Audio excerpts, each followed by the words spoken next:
Some shanks to be bought around here at any price. What good is having $68 million? I ask you. Well, this morning it's good for getting a lot of paper signed for Mr. Drysdale.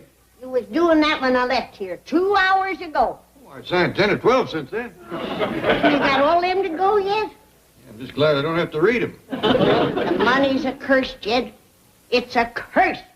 If you didn't have it, you wouldn't be needing to do all of this. We'd be living where there was possums aplenty, and the young'uns wouldn't be so spoiled that they was... Hello? Oh, Jethro, where are you calling from? Try and guess. No? No? I guess again. Jethro, where are you calling from? What? I'll be right there. Come on, Granny. Hello, operator. This here's Jethro Bodine. I just gonna let you folks know that I got a telephone in my truck now. I rigged it myself. He's put a phone in the truck. Yeah, with an unlisted number. Nonsense, foolishness. He's got too much time and money on his hands. Bye, operator. How about this? What are you up to? Uncle Jed, I figure it's about time we start acting like rich folks. Heck, every millionaire's got a phone in his car. Now, you stay right here. I'll phone you from Wilshire Boulevard. I tell you, Jed, that boy is round the bend. I don't know. Making a phone work from a truck takes a heap of smarts.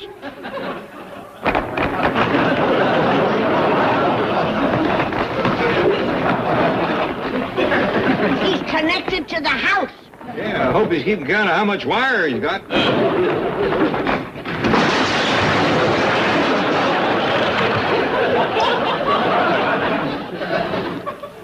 Here's he misfigured a mite. Now you see what comes from having too much money. Millionaires, phones in the car. His rope has slipped. It's pulling. Dear sir, it gives me great pleasure to inform you that the Clampett account has now reached the amount of $68,415,000. Signed, very truly yours, etc., etc. Now, who shall I send it to? To me. I love getting good news in the mail. Oh, pardon me. I'm Virginia Jennings from UCLA. I wondered if I might see Mr. Drysdale. Well, he... Come in, come in. My door is always open to American youth. Oh, this is Miss Hathaway. How may I help you, my dear? Well, I'm president of the Philosophy Society at the university, and we have voted to make you an honorary member. Well, this is a surprise, eh, Miss Hathaway? Yes, congratulations, Chief. Because of his generous and humanitarian ways, the Friends of Plato do hereby appoint Milburn Drysdale an honorary fellow. Thank you. You know, I've always been a devotee of the great philosophers. Rockefeller, Morgan, Rothschild, Getty. Yes. Well, now that you're a member of the FOP, I know you'll want to participate in our current project. Certainly, certainly. What is it? We're trying to raise funds to help a number of impoverished students finish their education. What a wonderful idea. Who are they? Well, I'm one. The other two girls are waiting outside. Say, that's very clever of you. Then we can count on your support? Of course, you have my blessing. We were hoping for something a little more tangible. Like money? Frankly, yes. Say no more. Here at the Commerce Bank, we're always ready to help out needy students. Help her out, Miss Hathaway. But it would only be a small loan for a few luxuries, you know, food, shelter, clothing. Out! And tell your buddy Plato not to come begging around here either. You just know safety, Chief. Boy, I hope she gets a loan. I'm starving. Oh, if only we were food economic majors. We'd have some homework to eat. Jenny, that happy, radiant look on your face can only mean one thing. You're right. I bombed out. What do we do now? Well, there's one more chance. I met this old kook of a millionaire named Clampett once when I was writing a term paper. He might help. Let's go. Now, wait a minute. Instead of the Friends of Plato, we ought to give ourselves a name that'll get sympathy. Oh, well, how about Friends of Oppressed Educationless Youth? You got the right idea, but the initials should spell out some catchy word. So? So that spells phooey. Come on, we'll think of something on the way. And when was the last time you got to go fishing? Well, Afore you got the money. And when was the last time you got to harvest a crop? well, Afore you got the money. I say it's been nothing but a curse. Granny, you're probably right, but what are we going to do? As long as we're stuck with it, we just got to suffer along. young lady. Come in. Thank you, Mr. Clampett. Hello, Granny. Well, if it ain't little Ginny Jennings from up to the college. Sure enough. What can we do for you? Well, Mr. Clampett, I'm here representing Needy. Needy? Yes, the National Establishment for Educating Deserving Youth. That sounds like a worthy cause. Oh, it is, Mr. Clampett, and, well, to be honest, Needy needs money. A lot of it. A lot of it? Yes, sir.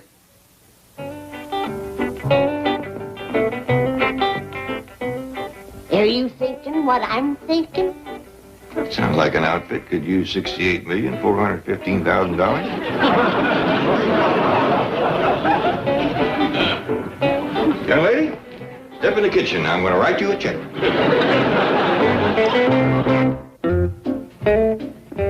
Thank you again, Mr. Clampett. With this check, you have unlocked the economic shackles on that great door of learning, beyond which lies the sum total of human knowledge.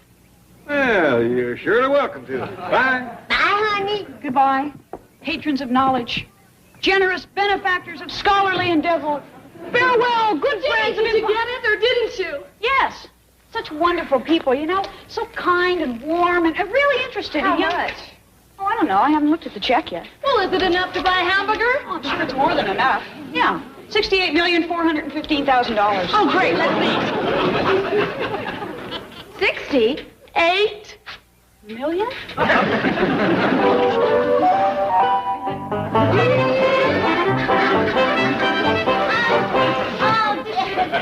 Oh, Jim, we is plumb broke, and I've never been so happy in my whole life. I feel this like I've been took out of harness myself. You know, I'm feeling better every minute. Fact is, I think I'll just walk right down to the bank and give Mr. Drysdale back his papers. There's another person that won't have to worry about your money no more. Yep. He'll be able to breathe a whole lot easier now. Well, we don't have to spend it all on ourselves. We can help other kids get through the university. Yeah, we can buy books, supplies. We could buy the university. I suppose we could do a lot of good with this money. Please! All right, I'll think about it. Thank you, Mr. Drysdale. Come on, kids. It's true, Chief. I telephoned Granny, and Mr. Clampett signed the check. She's positively elated about it. Oh, boy, I've got to stop eating herring and sour cream before bed. It's given me the worst nightmare I've ever had. Well, it's just like I'm awake. You are awake, Chief. Mind your own business. You might as well face it. The Clampett account is gone. Now, don't panic. This is business. These things happen. You win a few, you lose a few. Well, Chief, I'm really impressed with the way you're taking this. What are you writing? A suicide note. Oh, now. Get a hold of yourself. There's nothing we can do about it. Oh, yes, there is. We can fight. What? I've let Mr. Clampett get away too long with his crazy money ideas of his, and I'm calling a halt. I'm going to tell him if he persists with this insane idea, it's going to rub hard on him, real hard. I'll say to him, Mr. Clampett, if you give away all your money, you're going to have to move out of that mansion immediately. Chief. No, I'm through fooling around. And I'll say, Mr. Clampett, if you're broke, you're real broke. That means no money for food, no gasoline for the truck, nothing. Chief, Mr. Clampett is... I don't care who he is. I'm going to get tough. Drysdale, you don't have to get tough. We fully expect to give the house back. It's only fair. And don't worry about us spending no money. We know we're broke and we're glad of it. Isn't there anything I can do? Sure is. You can start relaxing, and it shouldn't take long now that you ain't got the money to worry about. Mr. Clampett? Ah, this ain't goodbye. We'll be in touch. And, Miss Jean, see can you get him to do a little fishing? Chief, you're crying again. Okay, let's get going. I'm almost done, Granny, but we want to be sure and leave the place looking like we found it. Uncle Jed, have a heart. What's a sophisticated, educated playboy like me gonna do around all them hog wrestlers back home? Oh, I reckon you'll get by. But, Uncle Jed, I belong here. Beverly Hills folks is my kind of people. Welcome to stay if you want to. Well, I can't without money. I've done gone and got used to a high standard of living. Well, you're between a rock and a hard place, because I ain't got no money to give you. Granny, we've been living here for 5 years. Now we's leaving. Ain't you sad? Yeah, sad it took so dad blame long to pack. All right, boy, drive on.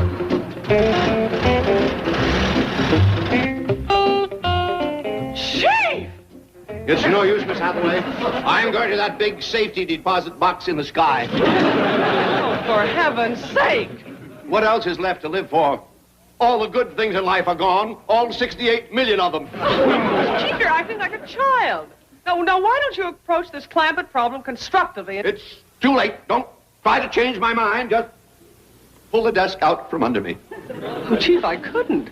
If you feel that strongly about losing me. Oh, no, it's not that. It's just that this desk is too heavy for me to pull. Miss Hathaway. You'd like to get onto this chair. Well, be reasonable. Well, why don't you forget about losing the Clampett account and start trying to get the Jennings account? The what account? The Friends of Plato. They have the money now. Yes. Say, that's right. I know. I'll try to get the Jennings account. Miss Hathaway, I just saved the day.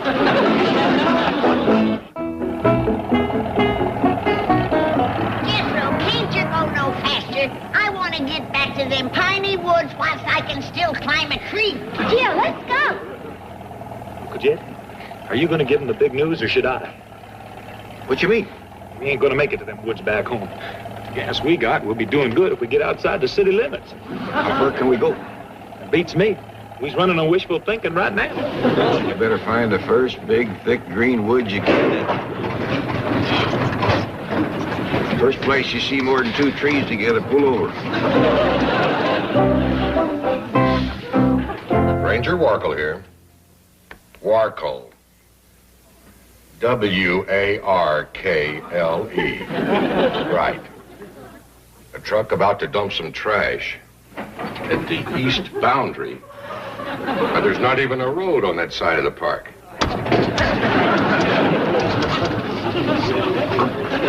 Well, this is as far as we're going, Uncle Jed. The tank's drier than dust.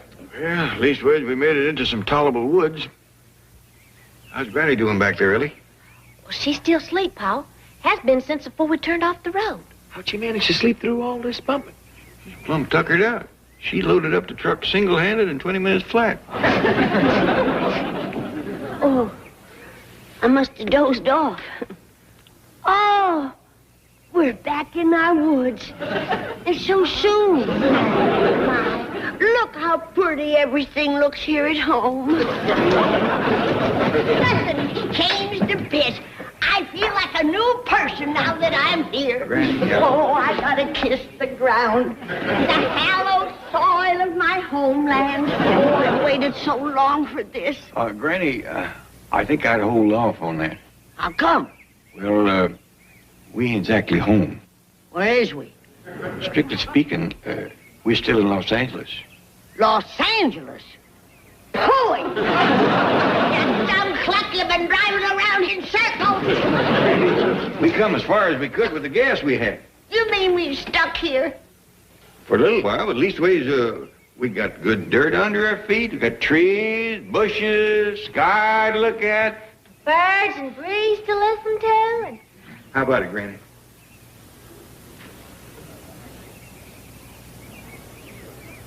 Los Angeles, pooh! All right, here we are. Miss Jennings, your new home. Compliments of the Commerce Bank. But this is the Clampett mansion. But not anymore. It's yours for as long as you want it.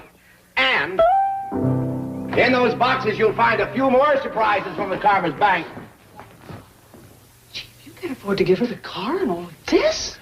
You've got to spend $1 to make $1. Besides, I'm keeping the trading stamps. Really, Mr. Drysdale, I just don't feel right about your giving us all these things. Nonsense. It's just what I felt in my heart. And there's absolutely no strings attached. Of course, when it comes time to depositing the check, I hope you'll keep in mind that other banks would give you a calendar or a lousy blotter or something. Oh, goodbye. Look, Jenny, this coat still has a tag on it. 4,500 clams. And this dress must be a Paris original. Look, put it all back. I'm not going to take any of it. Or this mansion or that car. What? Look, Mr. Drysdale is only doing it so I'll deposit this check in his bank and... I just can't cash it. All right, but we can at least try some of these things on. Well, I suppose we could do that much. Yeah. You know, Jed, staying on here till we get enough money to go home on might not be so bad after all. Yeah, leastways we's in the woods, away from all them buildings. I've been studying on it. I bet you the owner of these woods would let us sharecrop them if we asked him. That way we could trade off the harvest for gas. He'd probably be tickled pink just to get his land cleared. Uncle Jed, I got to talk to you. I've been out for a long tramp in the woods, and there's something I found out. What? I got to head back to the city. Done gone and got too sophisticated to live out here like a wild animal. Yeah. Well, heck yeah. When you took on as much class and savoir-faire as me, you can't just up and chuck it like a pair of dirty overalls. Well, it's your life, boy. How do you figure on making a living? Well, I'm going to have me a talk with that there needy outfit. Having all your money, they can support me in a manner which I've become accustomed. Well, before you make up your mind, why don't you listen to what we're planning to do out here? Okay, shoot. Well, we're going to look up the owner of this land and see can we clear it for a little farm. But that'd take a good 6 weeks of wood chopping. Yeah, and it'll feel good to get back doing some hard work for a change. Well, I'm sorry, Uncle Jed, but it'd be too risky for me to do that kind of unskilled labor. What you mean? Well, I've been planning on being a brain surgeon or a soda jerk. And for either one, I got to protect these hands. Well, good luck, boy. Be sure and say bye to your Granny and Ellie Mae before you leave, and let us hear from you. Yes, sir. Bye, Jed.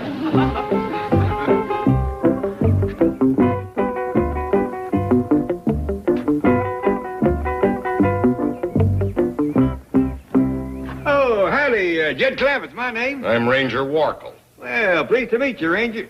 Who? Warkle. W-A-R-K-L-E. Yeah, Warkle. Sounds a little like a bird call, don't it? What are you doing with this axe? Oh, you got something to do with this land? Well, you could say that, yes. Well, you're going to be happy to hear this. We're planning on chopping down all these trees and plowing and planting a little corn. Oh. And I suppose you want to build a little red barn and put up a nice fence, too. Not unless we get some livestock. You trying to get my goat? Oh, we don't need a goat. Well, what do you say? Can we commence clearing? Listen, you old coot. Can't you figure out why these trees are standing here? Oh, but if you don't watch your tongue, you're going to have to find somebody else to chop them down.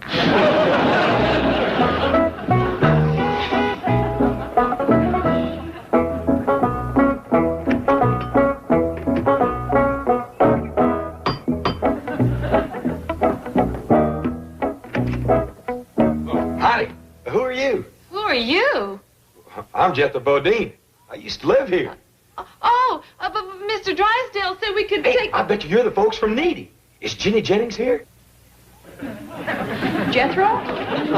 Ginny? Ginny Jennings? Is that you? Well, yes, Jethro, but what are you doing here? I thought you and your family had moved. Well, we did, but I just ain't cut out for that poor dirt farmer a bit. Well, it might be all right for them others, but I'm too much of a swinger now. I need about $1 million or $2 from Needy. You need money? But your Uncle Jed's a millionaire. Not no more. He'd give it all to you. All of it? Yeah, he's flattered a run-over hat. Pa, whose car is that? I don't know. Well, I'll go see if there's anybody out back. I hope I can get that jar of crow gizzards that I left in the pantry. If we can't trade them for gas, I don't know what we'll do. Don't worry, Granny. Can't get over that Warkle fella running us off that land. Well, that's my fault, Granny. He probably took it personal when I said his name sounded like a bird call. Oh, we've got to go find him. Oh, Mr. Clampett, we were just leaving to look for you. You've got to take this check back. I do? If we kept this money, we'd be miserable for the rest of our lives. It just isn't fair. Come on, girls. We've got to take this stuff back now. He's right, Granny. It ain't fair to make them young'uns suffer with all our millions. Did you notice how they were dressed? The money was starting to ruin them already.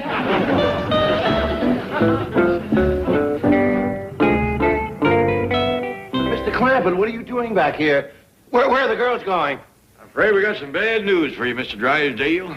We're leaving my money in your bank. We ain't giving it away. Do you see it, Miss Hathaway? They're giving it back to me. Oh, Miss Hathaway. Well, it was nice being broke while it lasted. Yeah, but the money is our problem. It's up to us to bear the burden of it. Us and Mr. Drysdale. Look at him crying. He's as miserable as we are. Yeah, too bad.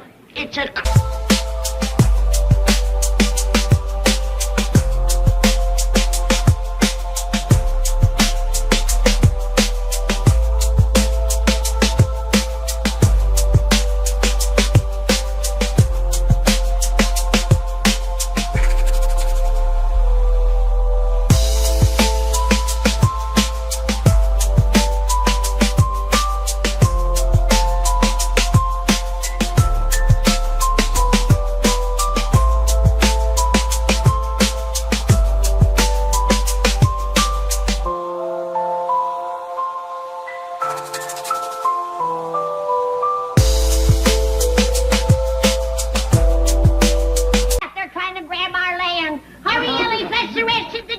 Now, hold on. What's this all about? Ain't got time to tell you.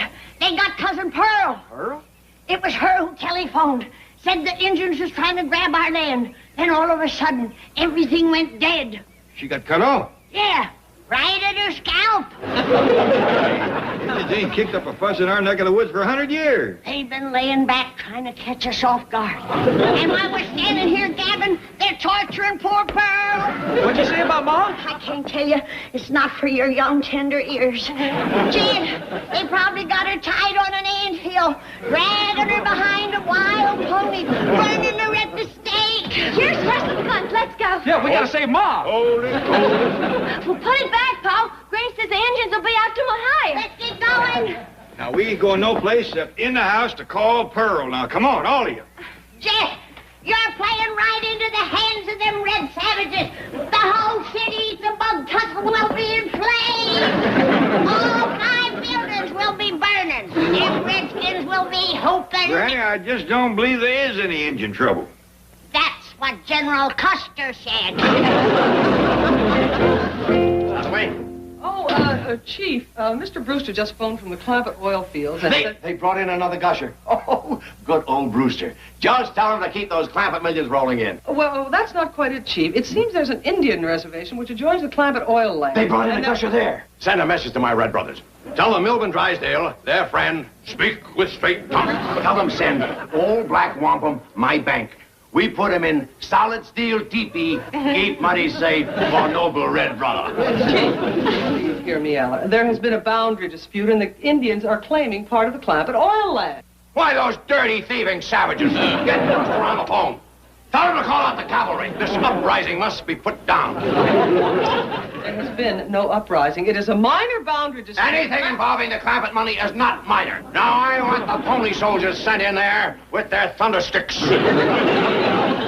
Really? If you will just listen to me for one moment.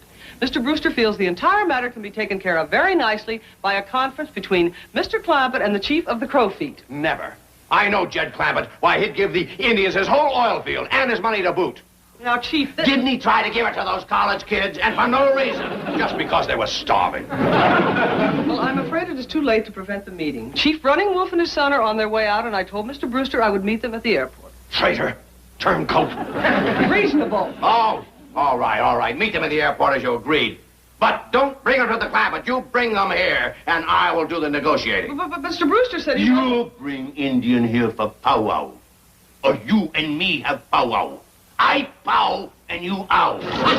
Granny, these terms are getting awful heavy. Put them back in the truck like I told you. The redskins have probably burnt the crops back home. Bring them turnips back here and LMA put the guns away. Yes. You don't know them Injuns like I do. My grandpappy fought them. He told me. Hello, Luke. Yeah, Judge Clampett speaking. Well, listen, Luke, Granny is worried that folks is getting scalped there. Would you talk to her?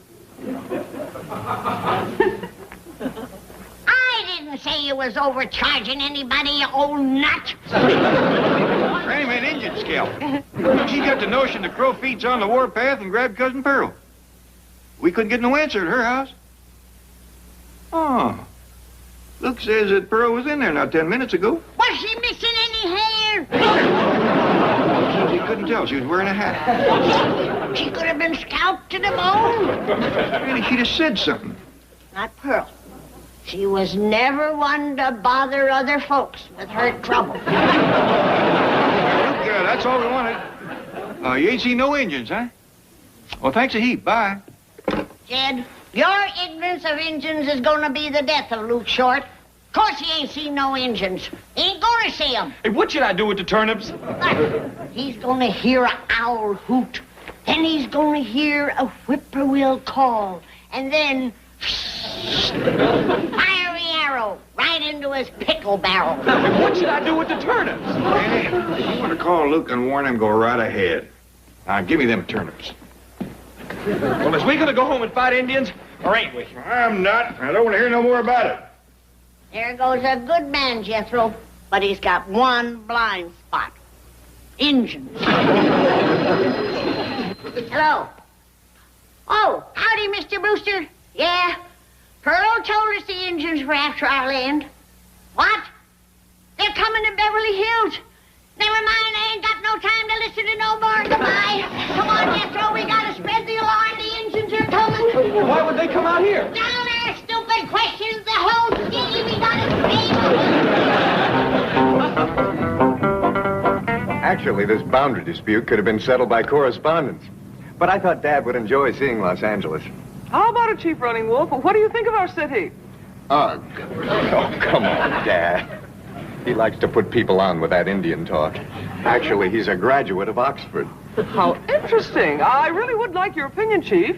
Well, frankly, I find the high incidence of hydrocarbon and monoxide pollutants in your thermally inverted atmosphere very detrimental to proper respiration. Go back to Ugg. The Indians are coming! Get the cars in a circle! The Indians are coming! Get all the cars in a circle!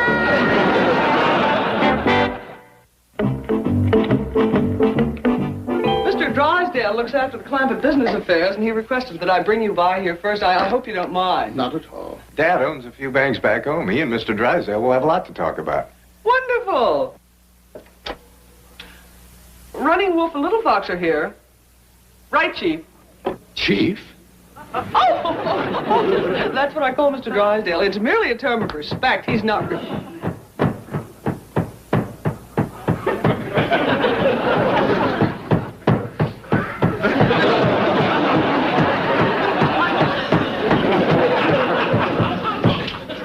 Chief, what in the name of Tonto are you doing? Pale-faced woman, leave Chief with red broth. But, Chief... Go. Take coffee break. How? Red brothers wear white man's clothes. Bad medicine. Want white man's oil land. Very bad medicine. Oil. Smell 'em up. Indian campground. Poison spring. Fake. Great spirit. Very angry. Listen to counsel of Truton. Go. Let the buffalo roll. And deer and antelope play. When seldom is heard a discouraging word. And the stars are not cloudy.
down and burning coals at his feet. Here you go. All right, we'll take the guns. And the wigs, too. And the wigs, too. Now, there's just one little favor Ellie and me would like to ask of you before you go. What's that? Shoot us! What? Don't leave us to the mercy of them red devils. Grab on, boy. Ain't we gonna shoot him? Grab on, boy. John Wayne would have shot us. I can't let you make a fool of yourself any longer. They've been putting you on. It was a great performance, Mr. Drysdale. My people could take Indian lessons from it. Running Wolf was a Rhodes Scholar at Oxford, and Little Fox has his Ph.D. from Harvard. And as for being impressed by these trinkets, the chief owns a string of banks. Banks? So that's it. You're after the Clampett money, too. Say, that reminds me, Dad. We're supposed to have a meeting with Mr. Clampett. Miss Hathaway, could we impose upon you? Oh, of course. My car's right out in front. Never! You come near the Clampett place, and you'll be shot down like dogs. I'm sorry. Actually, Mr. Drysdale's a very fine man. But he has one blind spot. Money. He just goes berserk. Fortunately, we're meeting Mr. Clampett at our hotel. Oh, good. I'll get you a cab. Any sign of Injuns, Ellie? No, ma'am, Granny. I ain't seen the thing, ain't heard nothing neither. Oh, that's the worst sign there is. He'll be on us any minute. Miss Jane's car just turned to the gate. She's made it to the fort. I bet she ain't. He could be a redskin skulking behind every bush in the yard.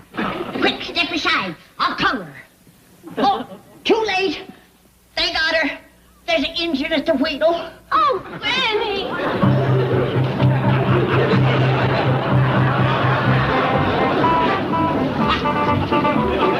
This is for Miss Jane, you bloodthirsty buzzard.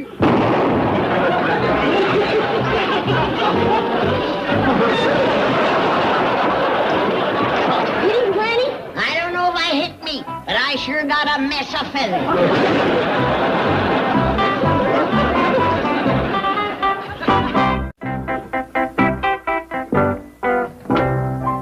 How do you do? Won't you come in? Thank you.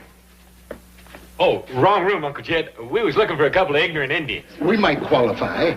I'm Chief Running Wolf. Well, pleased to meet you. I'm Jed Clampett, and this here is Jethro Bodine. How, Red Brother? Little Fox, Mr. Clampett is here, and he's brought along a friend of Chief True Tongue. You about scared the daylights out of us poor defenseless women. Well, I'm sorry, Granny. I had to warn you about the Indians. Well, why'd you come up here dressed like one? So he could slip through their lines, Ellie. Yeah. She ain't too smart when it comes to Injuns. Comes by it honest. Poor child. Where's Miss Jane? I'm afraid she's with the Indians. Oh, no. Did they take her alive? Alive? I... Never mind. I can see it's something you'd rather not talk about. Yeah. Where's Mr. Clampett? That's something I'd rather not talk about. Oh, Granny, him and Jelly, we don't air our family failings in front of outsiders. Well, Granny, wherever he is, tell him not to talk to those Indians. My very own words. Good, good. He shan't have nothing to do with those savages. Mr. Drysdale, it looks like you and me is the only two people in Beverly Hills with any Injun savvy. Yeah. Let 'em attack. We'll show 'em. Attack? Mr. Drysdale, that Crowfoot tribe will be on us like a pack of wolves. Racing around the house on their war ponies, screeching their blood-curdling yells, flinging their lances and tommyhawks, shooting their burning arrows. Granny, you expect a real Indian attack? Mr. Drysdale, except for John Wayne, there ain't nobody knows Injuns like me. Raise after our land, and them varmints don't give up. If we don't fight 'em here, we'll have to go back home and fight 'em. We'll fight him here. Good. I'll go telephone for help. There ain't nobody that'll listen to you in this town. less than you can get hold of John Wayne. Say, that's a good idea. I'll call the movie studio. Here's the telephone.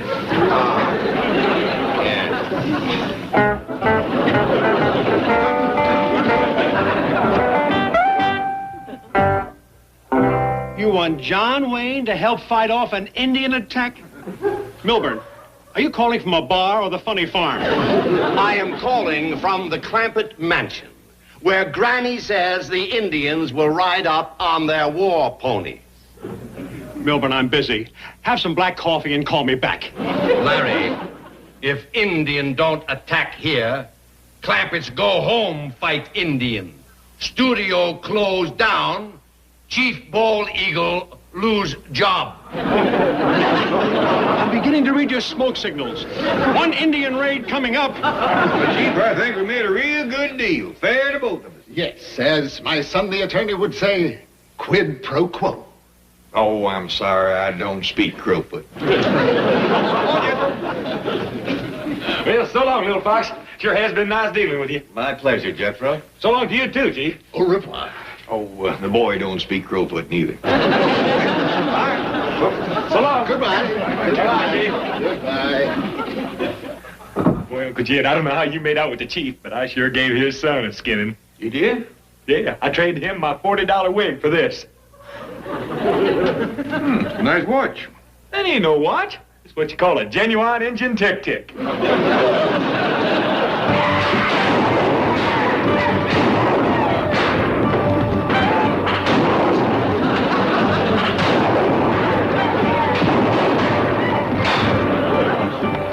Can't understand it, Ellie. I ain't popped up one of them red devils, and there must be better than 100 of them. Well, we's running low on shells, Granny. I hope Mr. Drysdale's doing better out back. I thought you guys were stuntmen. We are. Well, make it look real. I took the buckshot out of Granny's shells, but you still gotta bite the dust. What dust? That's cement. Well, do something to make it look like an Indian raid. I can hire jockeys to ride.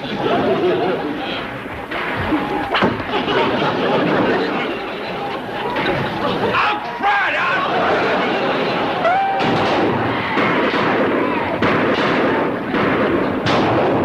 I'm finding the range, Ellie. I just dropped one.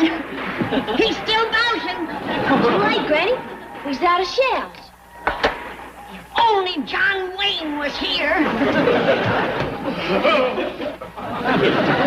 Mr. Drysdale's been hit. Only a flesh wound in the heart. Fetch my knife. I'll cut it out. No. I can do it.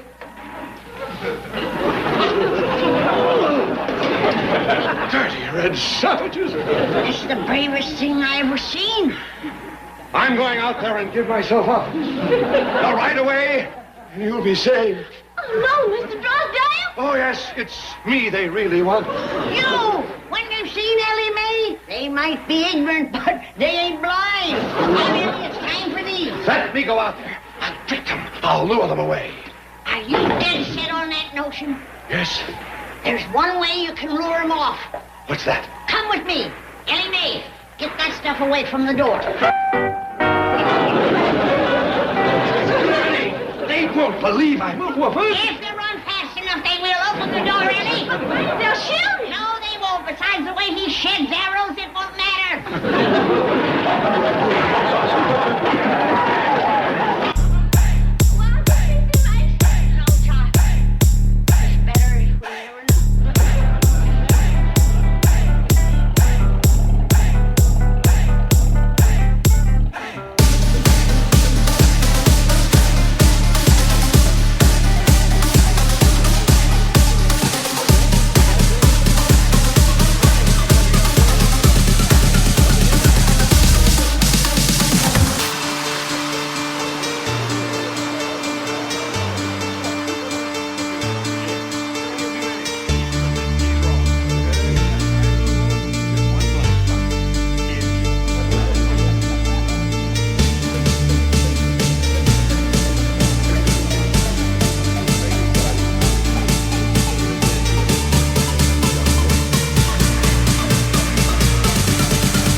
Roto Romance, Inc. Now that's science. Machines picking out mates. I never heard such craziness. Granny, not machines. Computers. Why, they's across the tracks and up the road from plain old machines. Sheep dip. All of it. But Granny, it's scientific. I ain't got no time to listen to any more nonsense. Now, if you want to get married up to a bunch of gears and levers, go to it. All right. Wait and see. Machines. Wait till my spell-making mixture starts dripping through. That'll get you a wife.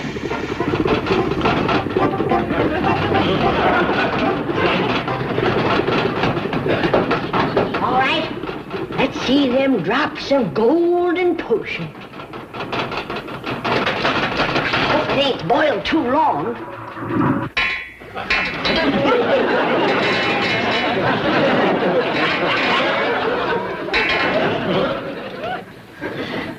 It boiled too long. Well, there goes my last chance to get Jed a spring wedding. Roto Romance. All sizes and types.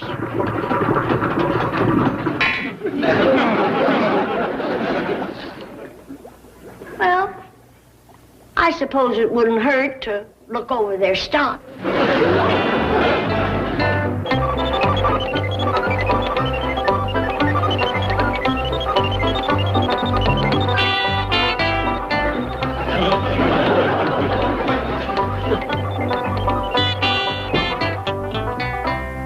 Sorry to keep you waiting, Jethro. Where'd you go? I was getting to like answering all them questions with you. I had to take a couple of aspirin. You know, you're a very unique case. Thank you. Now, let's continue finding out what kind of a person you are. Why don't we forget about all these questions? I'd just as soon have you for a sweetheart as anyone. You and I wouldn't compute. Well, it'd sure be a lot of fun trying. Yes, well, let's stick to the questionnaire. Now, I need to know your income. Income? Oh, yeah. They say it's about $7,400. All right, $7,400 a year. Oh, no, ma'am. A day. What? Yeah, that's the interest on the money. We got $68 million. I'll put that down. 68 million.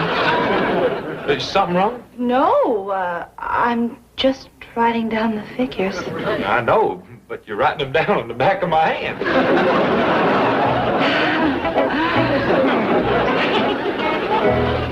Up, down, up, down. 20. Phew. I finally found a way to make exercise enjoyable. There's $100 in each of these sacks. That's fine, Chief. But I think you should talk to Jethro right away. Roto Romance just called, and he wants to sign up. What's Roto Romance? Oh, it's one of those computer dating outfits. Oh, yes, I remember. See, that would be a good idea for Jethro. In fact, we ought to try to get Ellie interested. Oh, Chief, you can't. Why not? Because love is a delicate spirit that loses its very essence under scrutiny. I can't allow it. Wait a minute. Didn't you try this machine matching once? Yes, once. Oh, yes, I remember. When they put your card through the computer, it blew a fuse. Blacked out practically the whole south side of town. That was a coincidence. All right. Just get over there and pay Jethro's tuition. See if you can get something for Ellie. Somebody shot this card all full of holes.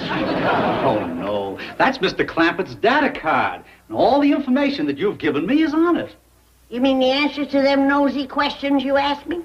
That's right. And now I'm going to put this card through our computer, and in a moment, out will come the theoretically perfect woman for Jed Clampett. This better be on the up and up, or you're going to be flatter than that card and just as full of holes. Everything's going to be fine. Oh, Mr. Filbert, I was wondering, could I have the afternoon off? I'm sorry, Miss Oliver. I want you to keep that lady in their company while I run this card through. Yes, sir. I hope you can wait, Jethro. Hello. I'm Linda Oliver. Mr. Filbert asked me to come in. You? You're the one? Glamour push like you? Beg your pardon? Do you know how to milk a cow or spin cloth or plant taters? Well, no, but I just... I didn't think so. Computer machines, perfect woman. I could have done better picking names out of a hat. Well, where is she? I told you to keep her company until I ran Mr. Clampett's card through. I tried, but she got all excited and ran out. Oh, no. After I found an absolutely flawless match for him. Never in my career have I seen two people who computed so perfectly. Gladys Peabody and Jed Clampett. Well, I've got to send her over. Why, they're just made for each other. Every punch perfectly aligned. Pardon me, Miss Oliver, but when I see something like this, isn't love just wonderful? Hey, Uncle Jed, I got a real special date coming up. Can I borrow your courting duds? Yeah, I reckon so. Thanks. Who's a special date?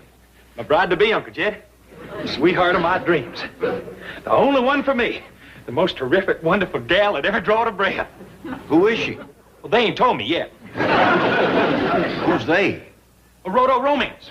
The girl said it'd take the machine a while to compute me up just the right girl. I know you won't mind my calling you at the last moment when you see who Roto Romance has for you. He lives here? Oh, he's not only rich. He's from your part of the country. He likes the same things that you do. He's tall and he's handsome and, oh, I could just go on and on. Why don't you? Oh, I'd rather you be surprised. Your two data cards made such a lovely couple. Howdy. Hello. Is Mr. Clampett here? Well, that's me. Well, I'm Mr. Filbert of Roto Romance Incorporated, and this is Miss Gladys Peabody. You do know why we're here.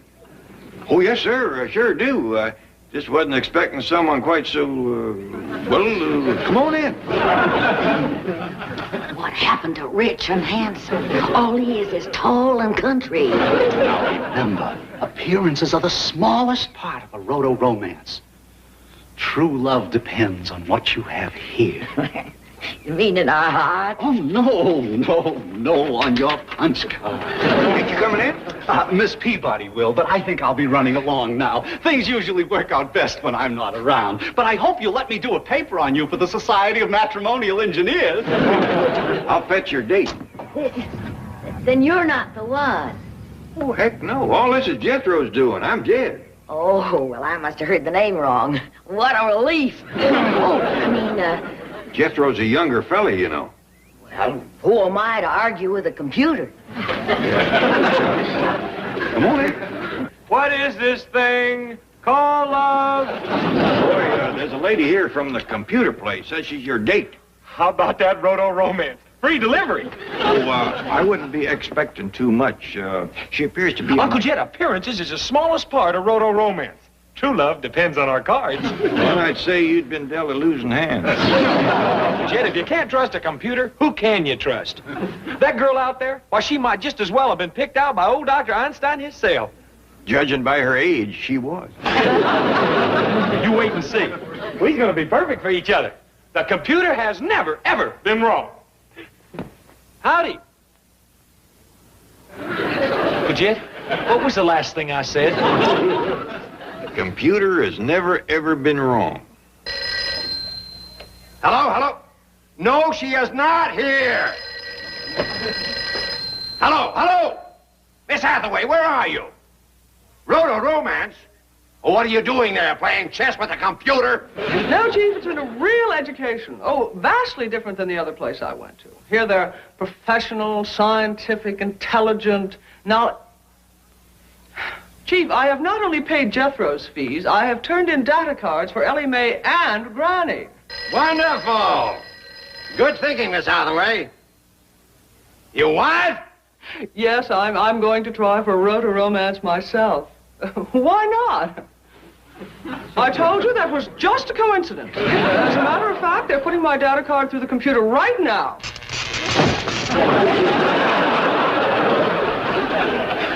You're improving, Miss Hathaway. This time you've blacked out all of Beverly Hills. The lights went out. They're out all over, but we don't need them in here. I know. It's in there I want to see. That's where Jethro and his date is. I want to see who that computer outfit sent over. Daddy. I still didn't get a good look at her, but she must be a right proper girl. What you mean? She brung her mother with her. I wonder what happened to them old lights. Of course, with them off, you look real nice. Oh, I didn't mean that the way it sounded. I just can't get over the computer matching up two people of such different ages. It seemed kind of queer to me, too. But it must have known what it was doing. I guess so. And Mr. Filbert did say that our match was programmed in heaven. Yeah. Oh, shucks. What are your hobbies, Jethro? Oh, eating. Eating. Yeah, eating. Well, one of mine is cooking. Really? Yes. Gladys, this could be the start of something big. Whoa.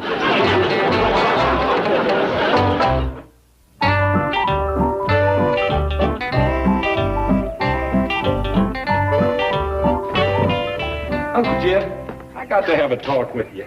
All right, boy.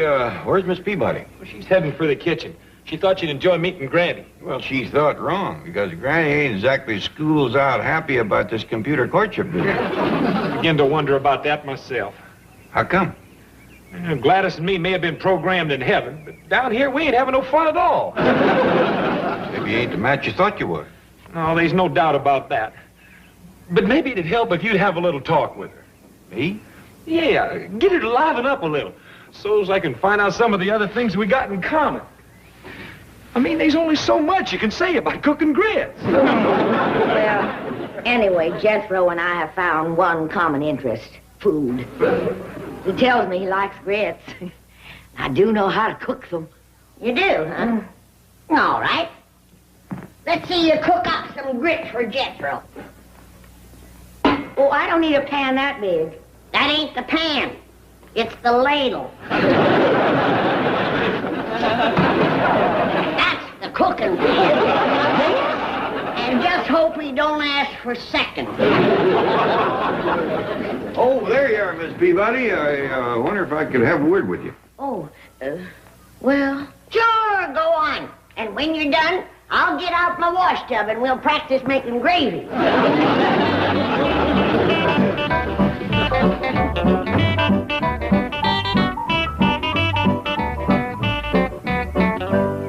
Miss Peabody, ma'am, seeing that Jethro is my nephew, I figured that you and me ought to get better acquainted.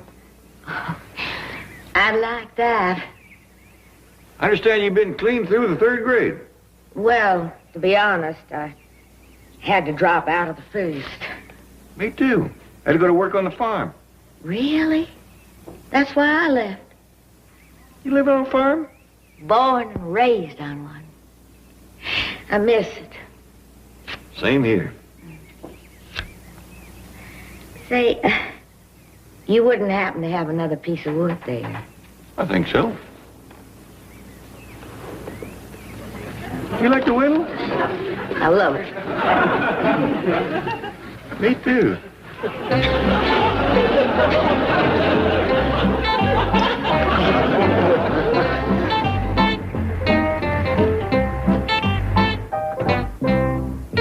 Howdy, Miss Oliver. Hi, Jethro. Hi. Well, you seem low. Oh, that's because I'm sitting down.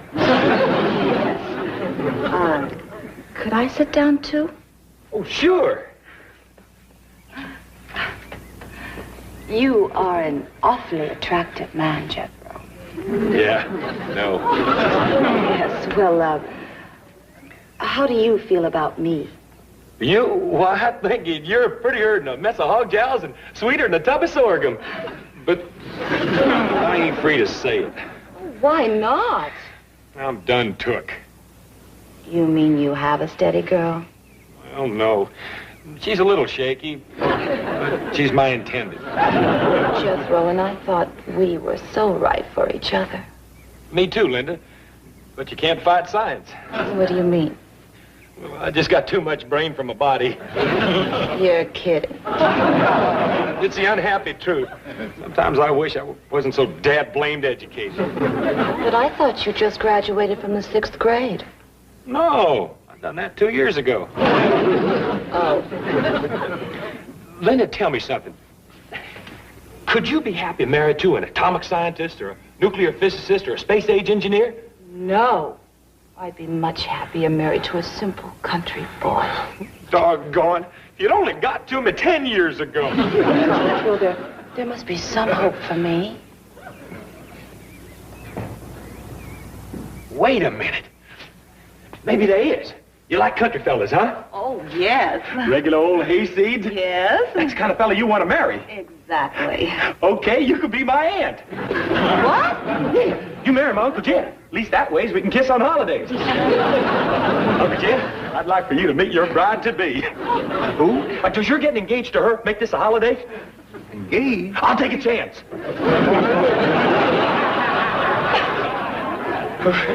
Uncle Jed, just be glad that you ain't got an enormous brain like mine. You can sure get in the way of a fella's fun. Why don't you step inside and let me see if I can sort this boy out. Now, what's going on? Just the idea I had to get some new blood in the family. Don't tell Gladys. Well, it's her I have to discuss with you. How come? Well, I started out to ask her about you, but something kept getting in the way. What? By asking about her. About her what? About her everything. What I'm trying to say is, we hit it off just like we knowed each other all our lives. Uncle Jed, are you telling me you done stole my computer, sweetie? The woman that's my scientific selected perfect match? Well, stole ain't exactly the word. Go on, say you done it. All right, I done it. Oh, thank you, Uncle Jed. Thank you. Well, seeing as how you stole my bride-to-be, I don't suppose you'd mind if I stole yours. Seems only fair. Oh, thank you, Uncle Jed, thank you. Linda! Hey, Linda! Come on, Ellie. We'll go upstairs and sew a while before supper. Well, gee, Granny, I bet you Pa and Jethro's having a lot of fun on their double date with Gladys and Linda. They will if they can keep straight who's out with who. Maybe we could get us computer dates. Don't even talk about it. The only thing you can be sure about with a roto-romance is that you'd be going out with the wrong fella. Come in. Good evening, Ellie, Granny. Mr. Filbert tells me you've met. Yeah. Howdy. Howdy. How do you do, ladies? I have a surprise for you. Mr. Filbert has asked me out tonight. Oh, the machine matched up, huh? Oh, I didn't even bother to check. Anyone who can find a blown computer fuse like she did, well, that's my kind of girl. Well, have a good time. Oh, well, that isn't the surprise. You're going with us. We put cards through for you and Ellie, and the computer came up with 2 wonderful escorts. Come in, Bert, Hugh. Well, that's nice of you, Miss Jane. But Granny said she wouldn't ever go out with no computer date. Hello. Hi. I've changed my mind, Ellie. Let's go. Oh, but you said all you could be sure of getting is the wrong fella. I'll give it one try.